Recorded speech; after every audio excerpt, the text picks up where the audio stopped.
Good evening, everybody. Got a huge update on what's going on, not only with the portal of Vortex, what's going on with these snowstorms coming around a corner, and the chance for that southern snowstorm as well. Showing that this is going to be one of the strongest transitions that we have had all winter. A lot of warm temperatures coming up from the Gulf. And then some of the coldest temperatures that we had all winter coming down to combat those warm temperatures, making a big battlefield, bringing a lot of snow and some chances for the southern snowstorm. Now, this is still bringing rounds of severe weather, including for today. It has upgraded to chances for tornadoes for today, so I will go through that with you and what's going on with these snowstorms that we have right now and what's going to begin for tomorrow and go towards the Great Lakes, plus what's coming towards California as you go into Thursday. That's going to last Friday as well. So make sure you subscribe, click the bell for updates, and do share this video with other people. Let them see what is the latest information. Thank you so much, everybody. Now, there's a few things going on the updates in the Mid-Atlantic. So let's start with their storm first. Then we'll go through the severe weather and what's going on with this tornado threat for today and what's coming in for tomorrow. You can see that the heaviest amount of snow is starting to push further offshore as that comes across by New Jersey, right off of Delaware, bringing heavy banding as well to southern Delaware, but a good portion of it is going offshore, unfortunately. So that's going to lessen your rates for southern Jersey, but still bringing a lot of good snow. So we're talking all the way from West Virginia, going through Virginia, but it's going to pivot right around 11 o'clock tonight and bring a lot of the freezing rain, the sleet that's going to add up from this system after it transitions from the snow. So just remember that you have the snow coming through, you have the freezing rain coming through, but after this is going to turn into a sleet event. And remember, that will add up while that pushes right offshore with the heaviest banding of the snow. You see how it's going right by Virginia, Delaware, southern Maryland, missing Jersey a good bit. It's getting some snow, but it's not getting what it would have gotten, everyone. But then when this pushes across, as the storm comes in for tomorrow evening, it's going to come across Ohio Valley, get Indiana, get Ohio, Michigan as well. And it's going to move a little further to the north on that second snowstorm, right across Pennsylvania, bringing a lot of mix, and mostly for New England, still going to get the biggest snowfall totals out of that. But showing it will transition and start around Kansas and Oklahoma as we go by for tomorrow morning. Sometime around 3 to 5 o'clock in the morning, you're going to get transition of mix, snow, freezing rain, a little bit of sleet as you go through Oklahoma, eastern Kansas, and once it goes through Missouri around 8 o'clock in the morning, it's going to bring a good banding of snow with that, and that's going to go across pretty far to southern Illinois. Now, this has gone further towards the south, so you need to watch out for Interstate 44. Okay, it looks like it's going to go right over Interstate 44, all the way from Oklahoma, going all the way towards Missouri. You see that? It goes right across Joplin with some snow, some good banding that's coming across as you go towards tomorrow morning. But then it goes right along that interstate and meets up over here by St. Louis, showing the heaviest banding of snow could be right below southern St. Louis, but still coming towards you right before noontime, getting some good snowfall all the way potentially till 1 and 2 o'clock in the afternoon. Then it's going to move further towards the east. And you see where the thin line is of just storms or snow. It is really a thin line as that goes across Illinois and Indiana. Now, so far it shows Indianapolis, but that could easily shift a little bit further north or a little bit further to the south on that storm. It's just a very narrow strip all the way from Indianapolis all the way towards northern Ohio. Now, for the rest of the evening, starting around 6 o'clock, you're going to start getting chances for tornadoes. And you can see this here. You have two areas, chances for tornadoes.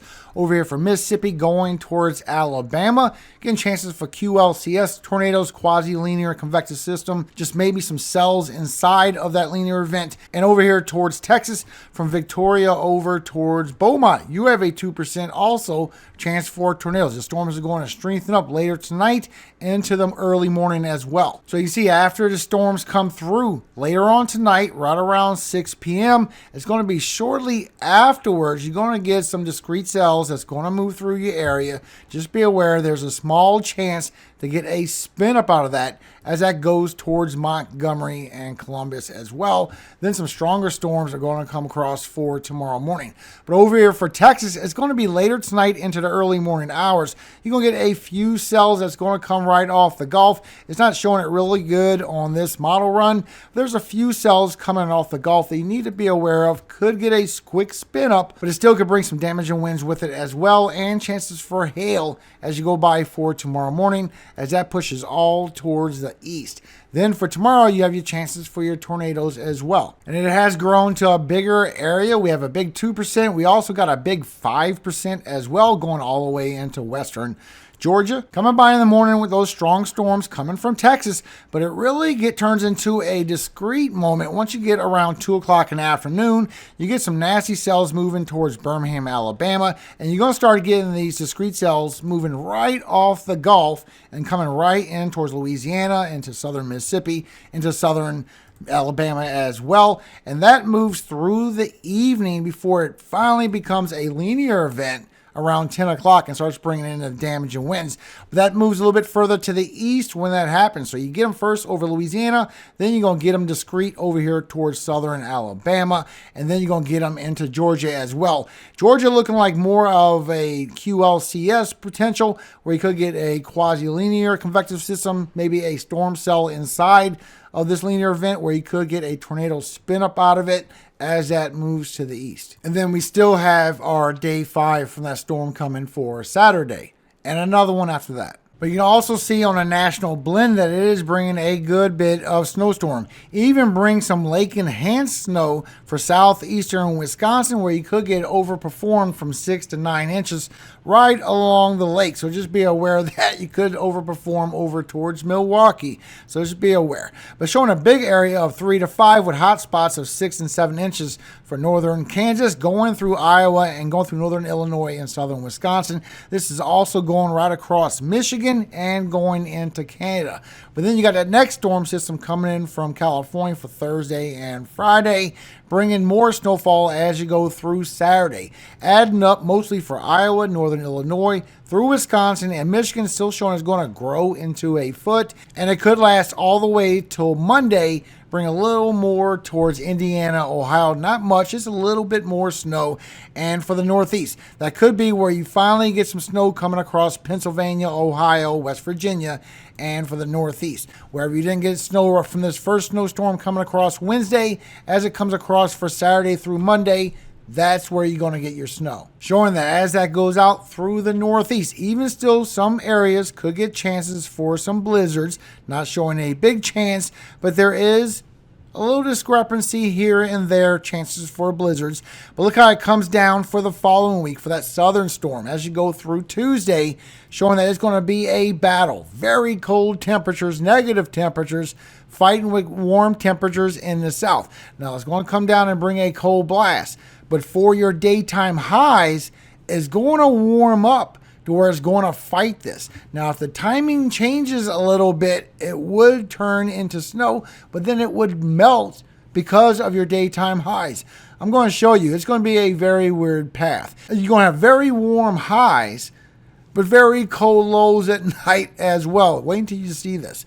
Showing so far on the latest run that it will be a battle, but it will bring chances for snow for far northern Texas, going into Oklahoma, a little bit of southern Kansas as well, for Arkansas, going into Missouri, as that comes across the south, a little bit of northern Mississippi, going into Tennessee and Kentucky as you go by Wednesday, then goes out through the mid-Atlantic.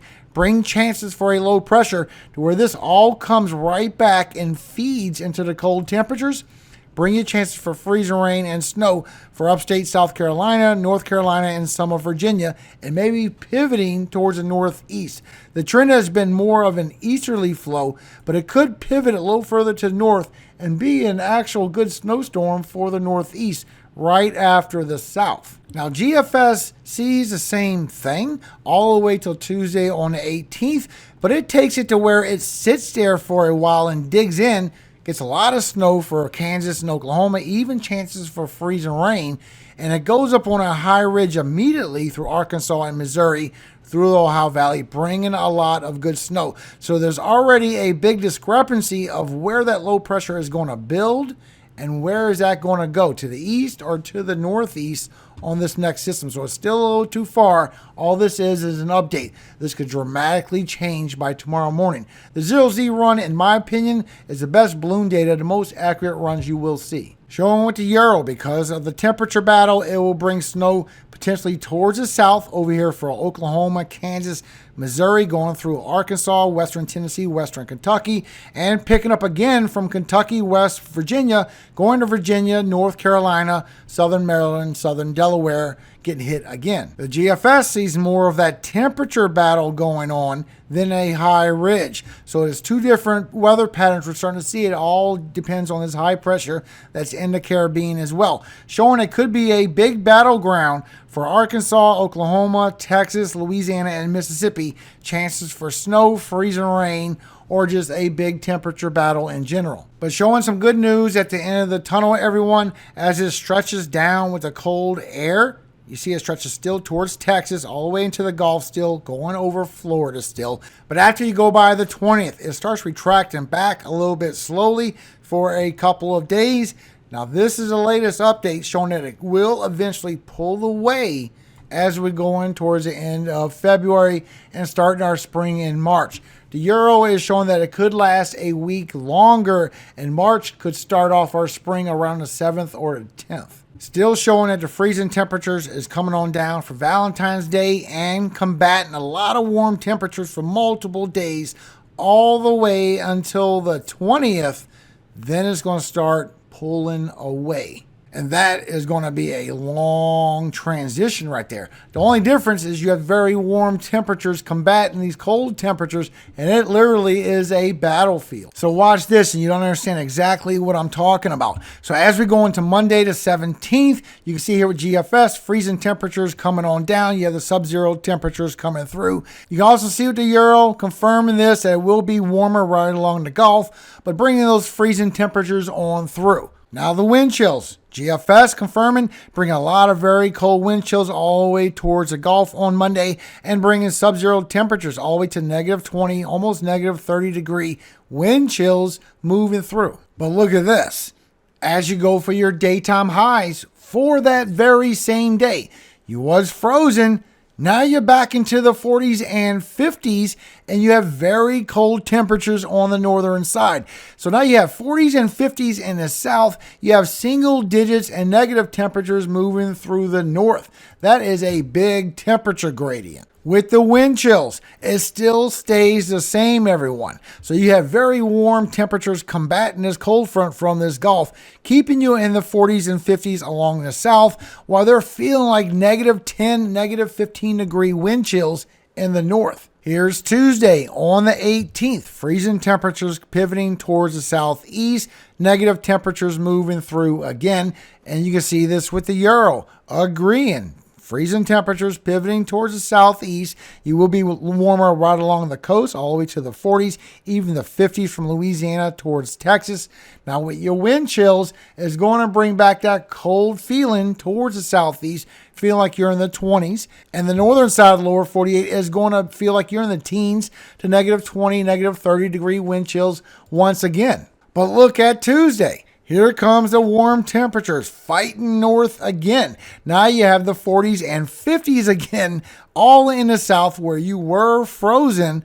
Now you're in the 50s. There's a very crazy battlefield going on while there are frozen and single digits to the north. With the wind chills, once again, a crazy battlefield. Look at this, 40s and 50s. You're going to be right in the 20s in the center, and then you're going to be single digits to negative temperatures moving a little bit further towards the north. Thank you for your time, everybody. Hope this has helped you understand what is coming around the corner, and it is just a big, crazy fight. We will see what brings for tomorrow morning. If anything, I can see a deep southern punch of this cold air, and around the eastern side of it is where you get that biggest chance for that snowstorm and that ice storm to brew up. And before I go real quick, remember, always give praise to God, everyone. Psalm 67, 1 through 3. God, be merciful unto us and bless us and cause his face to shine upon us. Selah. That thy way may be known upon earth, thy saving health among all nations. Let the people praise thee, O God. Let all the people praise thee. Amen. Have a great evening, everyone. What a strange time we are living in. This weather is just whacked, in my opinion. I've never seen such a strong battle before. It's just unbelievable. I can't wait to see what hurricane season brings, because I believe we will go into an intense season as well. Every season seems to be stronger this year. But above all things, all glory goes to God, our Father in heaven, Yahweh. And I always hope He keeps you safe every single day of your life and forever. Amen. Hallelujah. Amen. Have a great night, everybody. I'll see you in the morning.